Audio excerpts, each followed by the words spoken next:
Debilitated Mars in astrology, guys.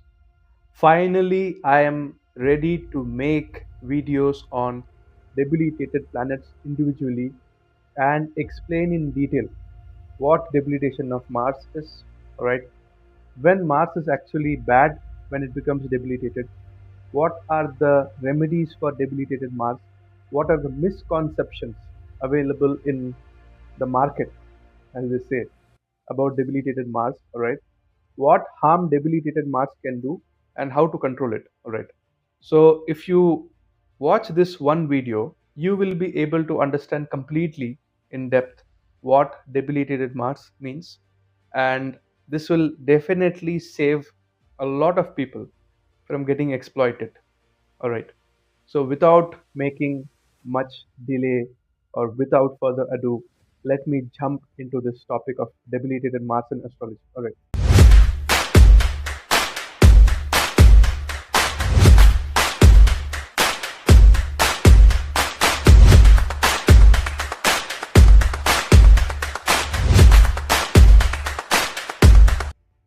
What is Mars in astrology? All right. Mars is the Lord of Aries, the first house of the Kalpurus chart, and Mars is the Lord of Scorpio, the eighth house of the Kalpurus chart. All right. First house is the health, the head, the intelligence, the body itself, and the desire to be born in this world. All right. And eighth house is your longevity, your Ayu, and it is also moksha, because the fourth house, which is ruled by moon, actually Cancer is the sign falling in the fourth house. It's a moksha house. Eighth house, which is Scorpio sign in the Kalpurus chart, that is also representing moksha. And the 12th house is also Pisces, which is representing moksha. So 4, 8 and 12 are water element. Right. So Mars has been given the rulership of the health, the desire and the ambition, and the eighth house of transformation, longevity, occult, tantra, mantra, mysticism, inheritance, all these things. All right. Mars is a very important planet. All right. Now, if other planets are debilitated, still it is manageable. All right. But when Mars itself, which is the head, the ruler of the first sign of the Kalpurush, the 12 zodiac signs, and the eighth gets debilitated, it becomes very difficult. All right. Because the primary protective instincts, the fighting instincts, the muscle power, the energy, there's a drop in it. The ability to maintain lands, properties, the ability to defend or stand up for what you believe in, that is getting affected. All right. So when Mars becomes debilitated, the first thing that you need to know is that whether there is a cancellation of debilitation happening in your horoscope, in let's say the Lagna chart or the Navamsha chart. All right. Because let's say Mars is debilitated, but there is a cancellation of debilitation. There is a Neechbhanga happening. How it can happen is that, let's say Mars is placed in Cancer and Jupiter is placed with Mars in Cancer and it is exalted, or let's say Mars is placed in Cancer and Moon is also sitting with Mars in Cancer and cancelling the debilitation. But the conjunction, that is the two planets when they are sitting with each other, it has to be close to 10 degrees or within 10 degrees. If it is going beyond 10 degrees, then the debilitation cancellation effect is coming down. All right. Similarly, let's say Mars is in Cancer and even Saturn is sitting with Mars, then also there is a cancellation of debilitation. But here the cancellation of debilitation is going to happen in a delayed way, because Saturn matures at 35 and after 35 only you'll be able to feel the cancellation of debilitation happening for Mars. All right. Or let's say Mars is placed in Cancer in the Lagna chart, but it is placed in Aries in the Navamsha chart, or let's say in Scorpio, or let's say in Capricorn. All right. There are some intricate details about Navamsha that, the Cancer Navamsha starts with Cancer sign itself, and then there are 9, Navamshas in that sign. So if Capricorn, Aries, and Scorpio are coming in that series, and if Mars is placed in these signs in the Navamsha, then cancellation of debilitation is happening. All right. So Mars, the primary desire to be born, the primary significator of your immune system, your red blood cells, your white blood cells, these are controlled together by Mars and Moon. More Mars and then Moon. All right. There is a connection between Mars and Moon. All right. Always, because the gemstone of Moon pearl is derived from the ocean. The gemstone of Mars red coral is derived from the ocean. But there is something called carotenoids, which gives that special color to red coral. Otherwise, both are calcium carbonate only. That is the primary base material of pearl and the primary base material of red coral. Both are same except for this presence of carotenoids, red color carotenoids, which give them the ability to become Mars gemstone. Alright. Now, what happens is the primary thing that is required in life for survival is courage, which comes from the third house, and your ability to fight enemy, rivals, and diseases also. All right, which is the sixth house. So Mars becomes strong in the third house and sixth house, as we all know. Mars gives very powerful results in the third house and especially in Gemini, and it also gets a lot of strength in the sixth house, because here Mars is given the duty to fight against enemies and rivals and competitors and diseases. All right. So Mars is gaining strength in the third house and sixth house. All right. Now, if this Mars is debilitated in the sign of Cancer, what are the things that you will feel that you're lacking? All right. The number one thing that you will lack is ambition. The fire element will be lacking in you. The fire element is desire, burning desire to become powerful, burning desire to do something in this materialistic life, burning desire to go and acquire property and, vehicles and wealth and all these things, burning desire to even go out and do physical activity, exercise, sports, exertion of physical energy, because Mars is the exertion of your physical energy. It's the fire element, and fire burns. When fire burns, energy is required. All right, but you lack that energy, you lack that drive, you lack that confidence. All right, and if there is a Neechbhanga, then it's fine. Let's say Mars is debilitated and your Lagna Lord is exalted, then also it's fine, still manageable. But if your Lagna Lord is also weak and Mars is also weak, especially for Aries ascendants, if Mars is debilitated, the first Lord is also weak, and the Kal Purush first Lord is also weak. All right. Now the thing is, when Mars comes under the influence of Sun or Moon or Jupiter, these three planets, number one Sun, number two Jupiter, and then Moon, still there is a saving grace, because the army commander is now being supported by the king. So whatever lacking the army commander has, the king Sun is going to compensate. In the case of Jupiter, the army commander is being supported by the guru, the minister. All right. So the guru will always guide this Mars to go towards the right direction. All right. And similarly, if let's say Moon is sitting in the mother or motherly people, care, comfort is being given to this Mars, and because of that, there is a ability for Mars to come out of the debilitation. All right. But if let's say Saturn is placed, still okay, but Rahu is placed, Ketu is placed, Mercury is placed, then Mars becomes a little bit negative, a little bit problematic. All right.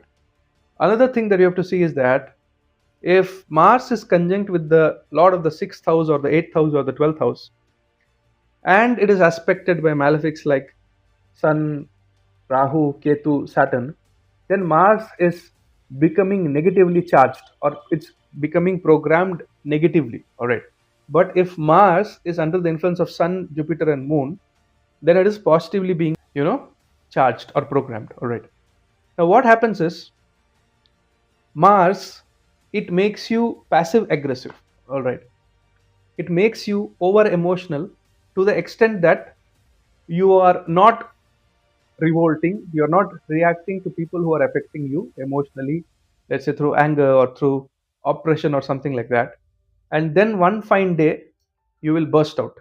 And when you will burst out, you will have a bout of destructive anger, so much of anger, all right, that you're going to harm yourself only, because you will hit something, you will break something, you will cut your hand or something like that. So it's like a oppression of your anger and energy, and you want to fight, you're not able to fight. You want to take a stand, you're not able to take a stand. You want to go and punch somebody, but you're doubtful, if I punch and if the person opposite punches me, like gives me a return punch, will I be able to take it or not? So a lot of self doubts about confrontation, about fighting, about taking a risky decision, and not cracking under pressure at the right time. All right, all these things is important. And if Mars is taking a toll, it is debilitated and weak, then it's a problem. All right. Now Mars gets deep debilitation in 28 degrees of Cancer, and Mars gets deep exaltation in 28 degrees of Capricorn. All right. So people who will have a 0 degree Mars, who is just crossing Gemini and getting into Cancer sign, people who will have 5 degrees Mars, that is Mars is in 5 degree of Cancer, or let's say people who will have 10 degrees Mars, 15 degree Mars, slowly, when Mars is going closer to the 28 degree of Capricorn, it is getting weaker. All right. Whereas when Mars is a little bit far away from 28 degree of Capricorn, let's say 0 degree Cancer, 5 degree Cancer, then the debilitation effect will be a little less. All right. There are certain people you will see who are always prone to car accidents. They'll take out their car, they will get scratches, they'll get bumped, but nothing serious like life threatening. And there are certain people who take out their car for a drive and suddenly they meet with a terrible accident or they run over certain people. All right. So this debilitation degree, as it is getting close to the 28 degree of Capricorn, all right, exactly on the 28 degree, it is now becoming negatively aligned to a certain extent. All right. The next thing is Mars is debilitated, and if the friends are conjunct with Mars and the friends of Mars are aspecting it, then it is having a saving grace. But if malefics are aspecting like Mercury or Rahu, Ketu, Saturn for that matter, then again there is a fight. Rahu behaves like Saturn. All right.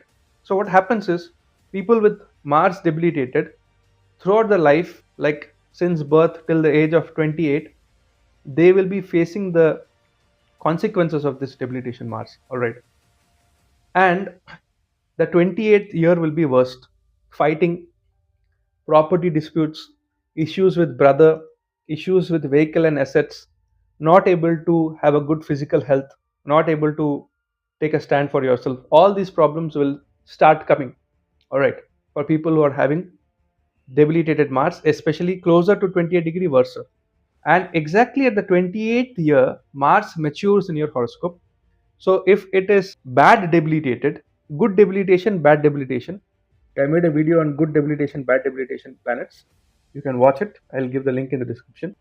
Then the 28th year will be the testing time for Mars. If Mars is pathetically, malefically placed, then accidents can happen at the age of 28. Something bad can happen, extreme can happen at the age of 28. But if Mars is not that badly debilitated, then you will have property issues, you will have health issues, you will have real estate problems, you will have blood pressure issues, all these things. But after you cross 28, once Mars has matured, slowly things will start getting better. All right. Now you see in astrology, they see two things. One, Mars is connected to your ancestors. All right. How it is connected to your ancestors? Because land and properties is transferred from generation to generation. Mars is the significator of land and properties. All right. If your ancestors have done some bad karma in acquiring property and land, stealing from people, then that ancestral karma is reflected in your horoscope also by seeing a debilitated Mars or a badly placed Mars. All right. But if Mars is well placed, that means your ancestors have done good karma and you will always be able to freely handle property, vehicle, real estate issues. All right. And even court cases and fighting wars. So this Mars is connected to your genes, your genetic coding, and the karmas of the ancestors are reflected in your horoscope as the position of Mars in your horoscope, well placed or badly placed. All right. And Mars is also important because they say that if Mars is placed in the first house or second house or fourth house or seventh house, eighth house or 12th house of your horoscope, then there is Mangal dosh. And when you are having Mangal dosh, you have to marry somebody who is also having a Mangal dosh so that the Mangal dosh gets cancelled. What it means is that people who are having Mars in the first and seventh house axis or the 8th, 12th or the second house axis, they are high energy people. They want high energy in relationships. All right. And now if you are having a very powerful Mars, you will not sit at home. You will go out, you will be a go-getter. You will do things and you will want to have some power in this world. But if your Mars is weak, you will not be able to relate to people who are having a strong Mars. You will want to be comfortable at your home. You would want to not exercise, eat whatever junk food you want to eat, not have a proper routine, proper schedule, and you would want to do whatever you want to do. Lethargic life. And your life partner, your spouse, who is having a Mangal, high energy Mangal, that person will not relate with you because you're like lazy buffoon sitting at home eating, and God knows what this person wants to do. All right. So because of this, it is always advisable that when somebody is having a Mangal dosh, you can say it as a Mangal Yog.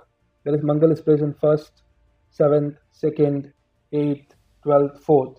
Marry somebody who has got some similar Mangal Yog, Mangal Dosh, such that the compatibility, the energy levels are compatible. All right.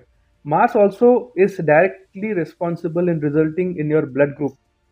Whatever blood group that you are carrying, that is controlled by Mars. All right. So these are the factors that represents debilitation of Mars. All right. And what are the remedies for debilitation of Mars? All right. Number one, exercise regularly, sweat, avoid salt. Don't consume a lot of salt. It will immediately boost your blood pressure for people who have got debilitated Mars. Avoid confrontation unless you are not able to back out from it. That is, it's the last resort for you to go and fight and confront. Because when you get angry, instead of going and hitting the person outside, you're going to hit or take a toll on yourself more. All right. Be very judicious in your real estate and property matters, because you'll always be prone to be fooled in property matters. People will try to take property from you, steal property from you, all these things. All right. Always make sure that the paperwork of the property is clear. And if you have trusted relatives like your mother, your father, your brother, your sister, and if they have good Mars, then have a joint property such that the debilitation effect of Mars comes down. All right. In the property. All right. And then chanting Hanuman Chalisa, of course, or worshipping Lord Murugan, or worshipping Goddess Baglamukhi is the best remedy for debilitated Mars. Right? And the ultimate remedy for debilitated Mars is, when you have a debilitated Mars, go and connect with people who have got exalted Mars. Join a group of men who are playing, or a group of women also who are into sports, who are playing cricket every day, going for cycling, gymming, physical activity, boxing, all these things. Because once you do this, when you are dwelling with high gravity people who have got good Mars energy, eventually the energy of Mars will start flowing into you also, and your debilitated Mars will come out of debility. Right. So these are the remedies that I want to give. So I think I've covered what is Mars, what is debilitation of Mars, and what are the nature and behavioral characteristics that you're going to get when your Mars gets debilitated. And also I've given you the remedies for debilitated Mars. So in this video I've covered debilitated Mars. We will be covering the other 8 planets that are in debilitation. Debilitated Jupiter, debilitated Saturn, debilitated Mercury. All right. So once we understand them, it will be fun. All right. So that's it for today. Take care of yourself. Take care of the elderly people and the stray animals. This is Purab signing off from Purab's Universe. Adios. Jai Hind. Jai Bharat. Vande Mataram.